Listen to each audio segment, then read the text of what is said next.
Amén, Señor, te damos gracias por un día más permitirnos estar acá en la iglesia, Señor, que seas tú hablando palabras, Señor, a nuestros corazones. No permitas que hable palabras humanas yo, sino que de verdad sea tú hablando a través de mí. En el nombre de Jesús, amén. ¿Qué tal estamos? Bien, yo estoy muy bien, gracias a Dios, con un poco de gripe. Amén. Vale, la palabra que traigo el día de hoy es bastante confrontante. A la hora de prepararla a mí me confrontó bastante. Creo que es para aplicar, entonces me gustaría que la escuchemos con detenimiento y también intentamos entender lo que Dios está hablando a la iglesia. Amén. Si me pueden acompañar a Colosenses 2, versículo 5.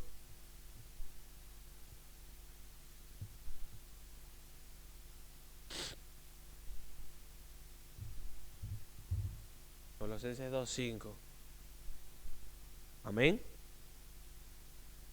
Dice, porque aunque estoy ausente en cuerpo, no obstante en espíritu, estoy con vosotros, gozándome y mirando vuestro buen orden y la firmeza de vuestra fe en Cristo. Amén.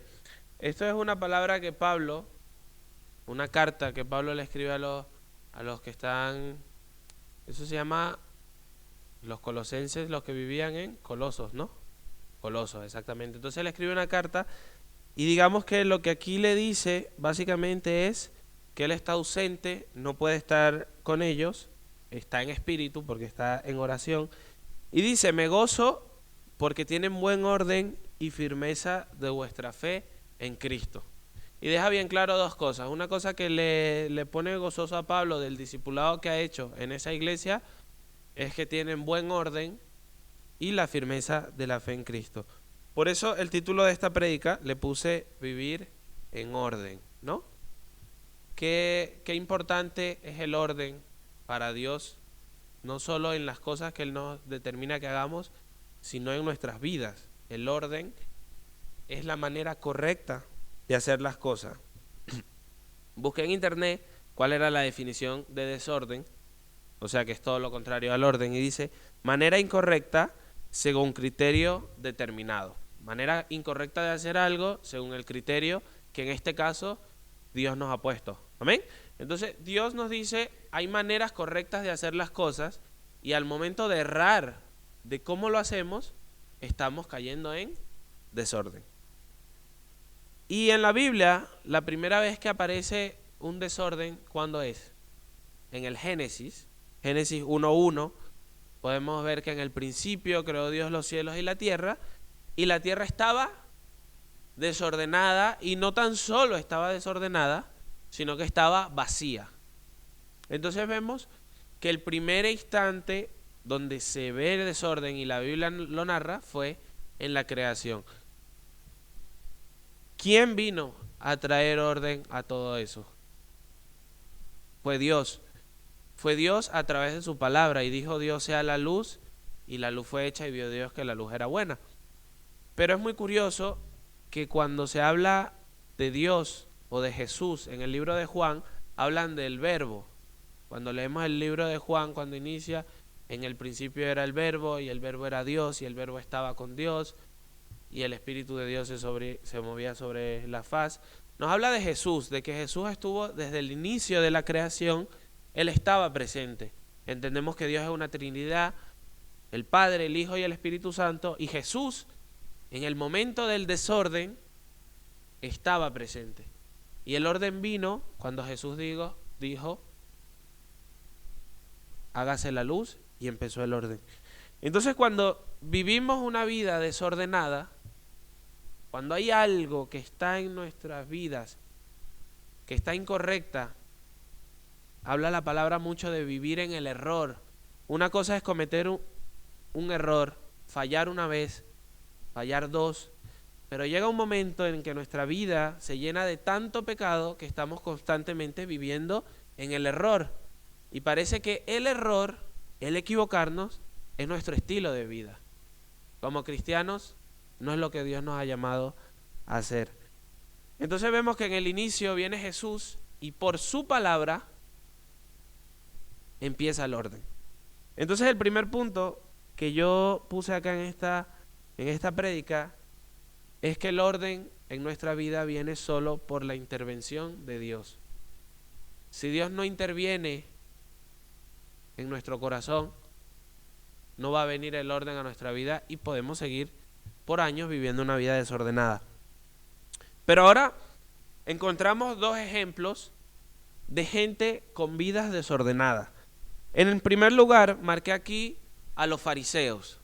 ¿Cuántos recuerdan a los fariseos? Levante su mano el que recuerde o sepa algo del fariseo. El que no lo sepa, pues se lo explico básicamente. Los fariseos, cuando se acaba el Antiguo Testamento, Malaquías, inicia el Nuevo Testamento en Mateo, en tu Biblia lo puedes encontrar, que es la diferencia del Antiguo al Nuevo Testamento.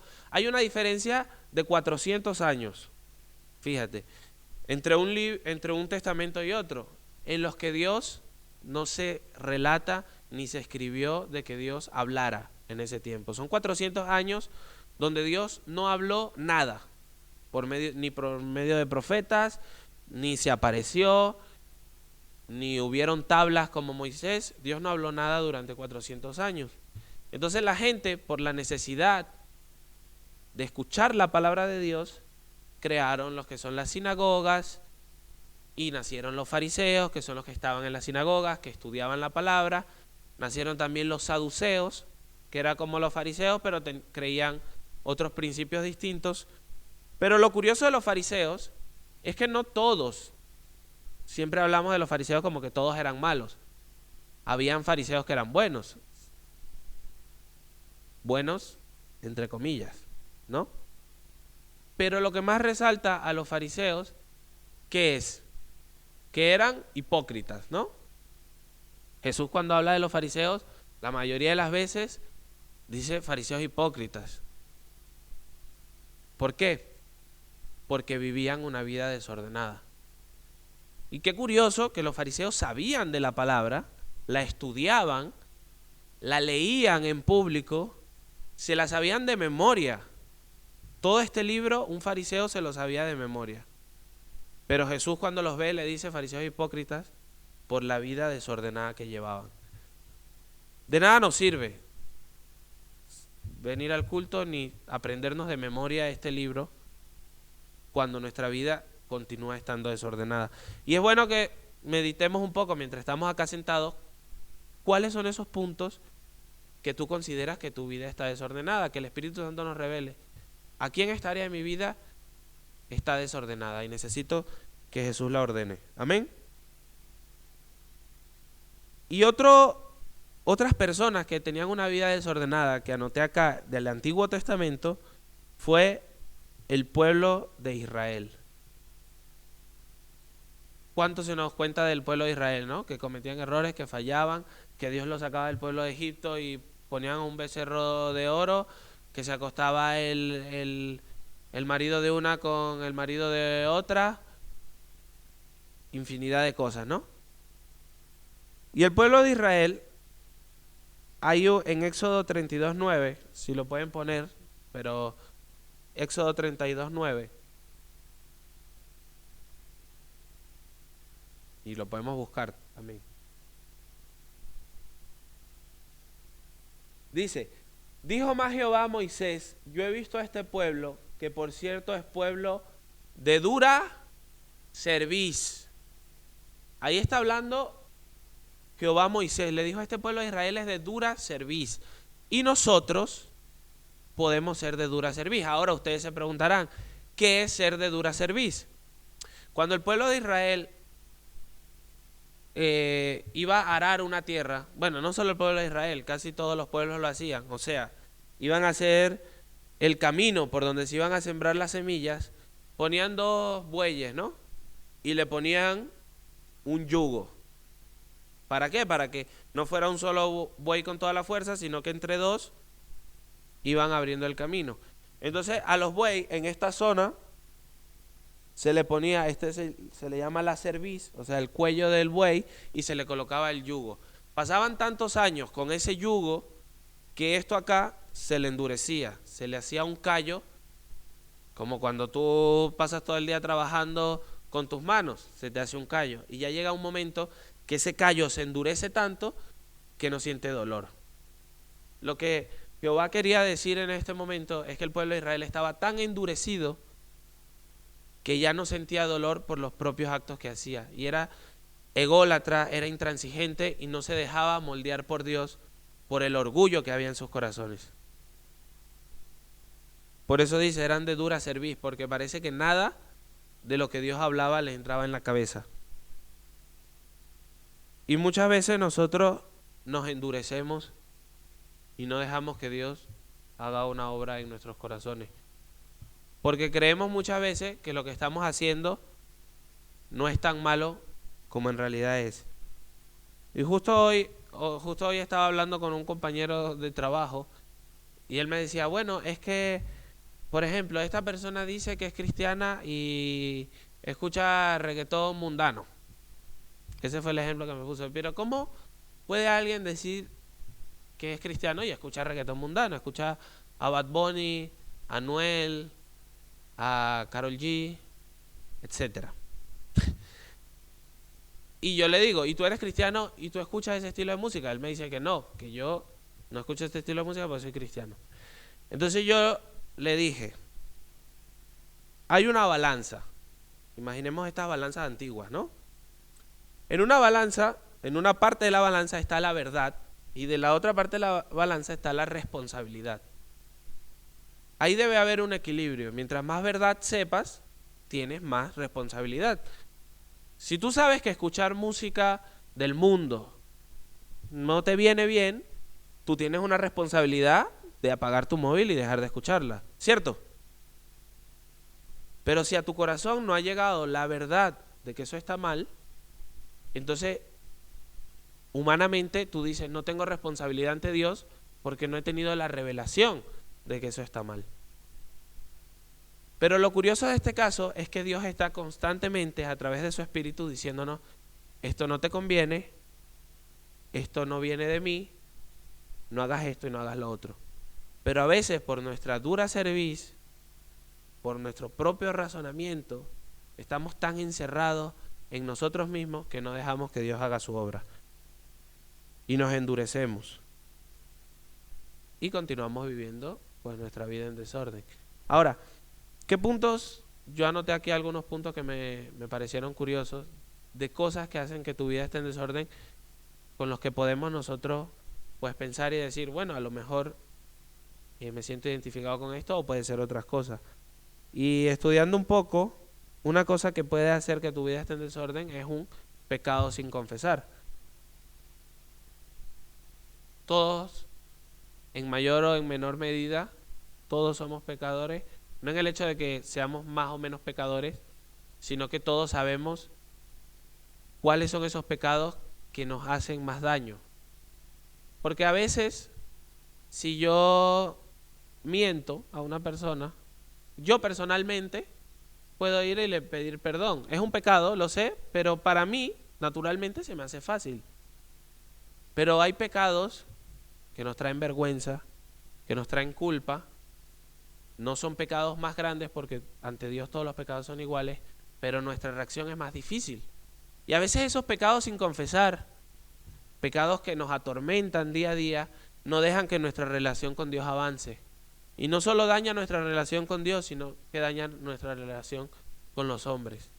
Esos pecados que sabemos que están mal, que cuando los hacemos nos sentimos culpables, deben ser confesados. Amén. Porque si tenemos, digamos, puertas abiertas en nuestras vidas, y es curioso, por eso digo que es un mensaje confrontante, porque mientras lo comparto me predico a mí mismo. Cuando tenemos cosas que están abiertas en nuestro corazón, muy difícilmente vamos a poder hablarles a otros de Dios.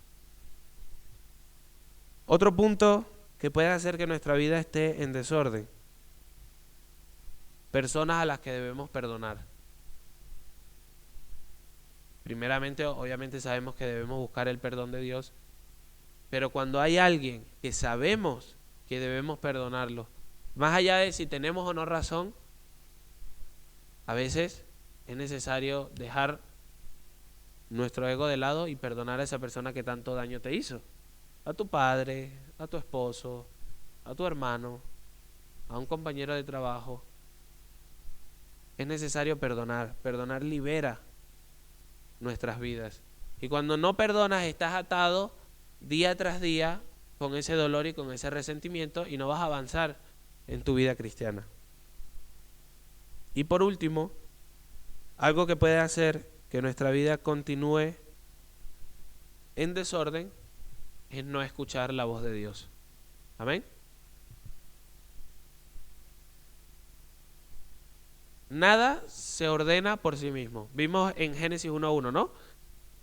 La tierra no se podía ordenar por sí mismo. Dicen los del Big Bang que fue una explosión y sola se creó la tierra, luego la teoría de la evolución, que poco a poco el hombre se fue creando, pero esto no es verdad.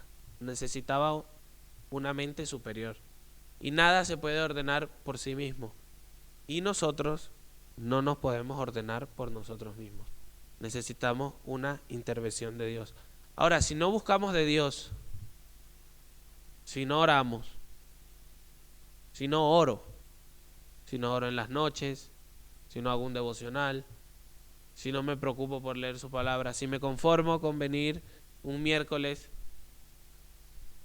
y no hay un vivo deseo de buscar más de Dios, nuestra vida es como que fuéramos con los ojos tapados y no vamos a saber dónde está nada porque no sabemos cuál es la dirección de Dios. Entonces una pregunta, ¿qué es eso? ¿Qué es eso que hay en tu vida que te ha hecho no escuchar la voz de Dios? Pregúntatelo un segundo. ¿Qué es eso que te está distrayendo de escuchar la voz de Dios? A lo mejor el móvil, los videojuegos, algún novio o novia, el trabajo. A lo mejor estamos tan ocupados trabajando que se nos olvida que Dios está ahí. A lo mejor el ego de creer que ya tenemos suficiente de Dios y no lo buscamos más. ¿Qué es eso que ha hecho que no escuches con claridad la voz de Dios? Identificando esto, pedirle a Dios que de alguna manera nos ayude en su misericordia. Amén. Y hablando de la balanza que les decía, de la verdad y la responsabilidad, creo que aquí se predica mucho en esta iglesia, ¿no? Predicamos un culto, predicamos el otro, mandamos devocionales por los grupos, vemos las predicaciones en Facebook y creo que de conocimiento estamos hasta aquí, ¿no? Como los fariseos, de conocimiento estaban hasta la coronilla, se sabían la Biblia de memoria. ¿Qué tanto sabes y cuánto aplicas? ¿Qué tanto sabemos de Dios? Yo creo que sabemos lo suficiente, pero aplicamos muy poco. No hace falta saberse la Biblia entera para saber si estamos agradando o no a Dios. No hace falta saberse de memoria los versículos ni hacer oraciones largas para saber si estamos agradando o no a Dios. ¿Cuánto sabes y cuánto estás aplicando? Usualmente cuando nos hacemos esta pregunta, sabemos muchísimo, pero aplicamos muy poco. Y eso es un sinónimo de desorden. Si estás sabiendo mucho, si cantamos, no sabemos muchas canciones de memoria. Dios, tú eres bueno, tú eres fiel, en la tormenta tú me rescatas. Sabemos esa canción de memoria, pero esa alabanza se hace viva en nuestros corazones cuando de verdad viene la tormenta. ¿La aplicamos de verdad que Dios en la tormenta me protege y puedo dormir confiado porque Él está ahí? ¿O cuando viene la tormenta no podemos ni siquiera dormir? ¿Cuánto sabes y cuánto aplicas? Yo no me lo sé entero, pero mi mamá me enseñó mucho tiempo antes de ir al colegio. Yo vivía siempre cerca del colegio, casi siempre he vivido cerca del colegio. Y cada vez cuando mi mamá nos llevaba, ya después nos dejó de llevar al colegio, pero siempre que nos llevaba, mi hermana y a mí, nos iba repitiendo un salmo. Y que nosotros lo dijéramos de memoria. Mi hermana siempre lo ha hecho mejor que yo. Yo la verdad me inventaba tal. Me sé el Salmo 1, pero ella siempre nos enseñó el 23. Jehová es mi pastor, nada me faltará, en lugares de delicados pastos me hará descansar. Y yo me sé ese salmo de memoria, que Jehová es mi pastor y nada me faltará. Pero cuando vives en Venezuela y a lo mejor llega un día que no hay comida en la nevera, jolín, sé mucho de este salmo que dice Jehová es mi pastor y nada me faltará, pero me faltó fe porque son las 8 de la mañana y no sé qué voy a desayunar. ¿Dónde está ese Dios al que yo estoy orando? ¿Y dónde estaba mi fe? Porque podemos saber mucho. Jehová es mi pastor, nada me faltará, en lugares de delicados pastos me hará descansar. Pero cuando llega la prueba de verdad, es donde nuestra fe se prueba.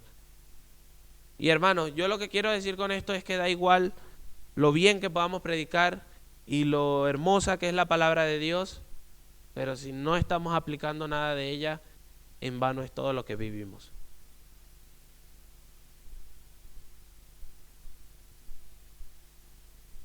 Y creo que ya para terminar, debemos quitar la dureza de nuestro corazón y dejar que Dios obre, amén.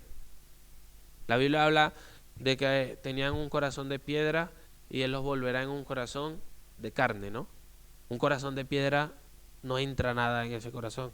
No tiene sentimientos, no tiene vida. El corazón de piedra no deja que la palabra de Dios penetre a su corazón. El corazón de piedra cree que está haciendo las cosas bien cuando no la está haciendo. Preguntémonos si el corazón que tenemos es un corazón de piedra. Y creo que si la respuesta es sí, pidámosle a Dios que nos dé un corazón de carne y que seamos sensibles a Dios, amén. La sensibilidad y la vulnerabilidad no es algo malo. A veces queremos presentarnos como personas fuertes, o que nadie se mete con nosotros, o que tenemos una buena relación con Dios y que somos cristianos de verdad, que somos muy espirituales. Seamos más sensibles y más vulnerables y entendamos que todos estamos en un proceso y que de verdad necesitamos de Dios. Amén. Pues vamos a orar. Era algo bastante sencillo, la verdad. No me he tardado tanto. Pero sí que quisiera que más allá de lo mucho que haya tardado en la prédica, nos quedemos con lo aprendido de hoy, aplicarlo mañana. Amén. Y que al salir de aquí no sigamos siendo las mismas personas que llevan una vida desordenada, sino que de verdad le digamos a Dios, Dios, mira el desorden que hay en mi corazón, mira las cosas que no estoy haciendo bien, ven, habla a mi corazón y toma tú el control. Amén. Nos podemos poner de pie y vamos a orar.